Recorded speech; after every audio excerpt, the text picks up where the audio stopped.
people have already heard songs like that. Do you know what I mean? And also, like, if you protest, when we did the first Desert Storm war, there was the biggest peace protest in history. It was global. But nobody cared. Because there's already been so many protests, it's kind of like you want to switch the channel and it's like you've already seen it. So if we want to stop violence through art, you have to come up with something that people haven't seen, or else they're just going to be bored. Does that make sense? Yeah, just raise awareness about global issues through your lyrics or your... I just think people are more desensitized. I don't know if that's an easy word to translate. So it's difficult. La segunda pregunta sobre la violencia y la música es bastante difícil. En los 60 era mucho más fácil que la música influyera en la gente. Hubo muchos grupos, la música además y la revolución iban de la mano. Tenías a grupos como Chicago 7, estaban los Black Panthers también, y también había muchas canciones sobre la guerra de Vietnam, protestas, como que había más, simplemente había más de eso, pero ya no es así, más que nada porque ya nadie escucha, ya el impacto no es lo mismo. Por ejemplo, en los 90, cuando fue la primera la tormenta del desierto, se dio la manifestación más grande de la historia de la humanidad y a nadie le importó, porque todo ya lo hemos visto, todo ya se ha dado, ya están hastiados, y realmente para que el arte pueda hacer un cambio tiene que presentar algo totalmente nuevo. Se trata más que nada de crear conciencia sobre temas globales, pero tiene mucho que ver con que todos ya estamos muy desensibilizados a estos temas. Gracias. La que sigue, Renata Rincón, del Tiempo.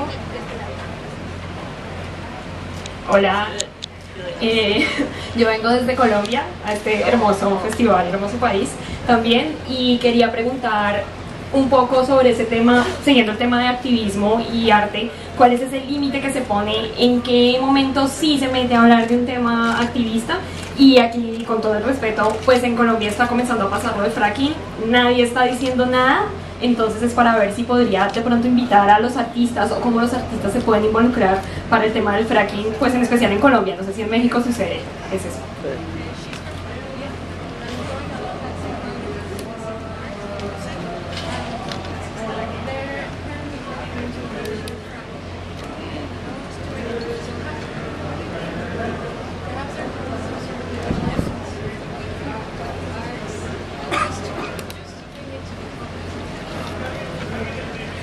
Well, we actually did an anti-fracking coalition in New York.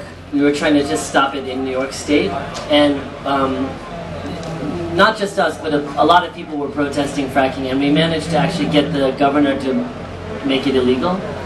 And we got all of our artist friends to sign the petition. We did a lot of stuff, and it worked. But I have to be honest, I was very surprised. I'd never been in that situation before. So, and I live in New York, so I understand New York culture, so I don't really know, I've never been to Colombia, I can't really say what should happen, but I do know a lot of information about fracking and why it's bad, and if you ever need me to tell you, I did a lot of research, so we know a lot about the chemicals that they use and why it's bad for climate change and why it's bad for drinking water. I do know that in South America there's been issues in different countries with drinking water, so I don't know what it's like in Colombia, but I know in New York that it's very bad for the water, you know. And the problem is those companies have so much money, so it's very hard for people to fight them.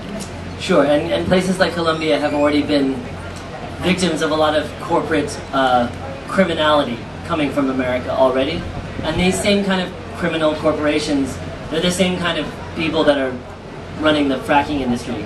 It's like Exxon and all the natural gas, American natural gas company, and these guys are very, they're ruthless, so it's difficult to stop them. I think the best thing is just spread awareness and let people understand how bad it is, because they tempt you with money. They say like, oh, we're going to give you jobs, we're going to give you jobs, it's going to make you rich, and then, you know, as soon as they drill, there's no jobs left, they take all the money, and then the town is destroyed and there's no more water. So people have to really understand that they're making like a devil's bargain, you know, and you have to just say no to it. Bueno, no sé cómo sea realmente la situación en Colombia, pero sí sé mucho sobre el fracking porque he investigado. Para empezar, en el estado de Nueva York, yo vivo en Nueva York, en el estado de Nueva York tuvimos muchos problemas que querían empezar a hacer fraqueo ahí. Hicimos peticiones, mandamos muchísimas cosas y finalmente lo hicieron ilegal ahí.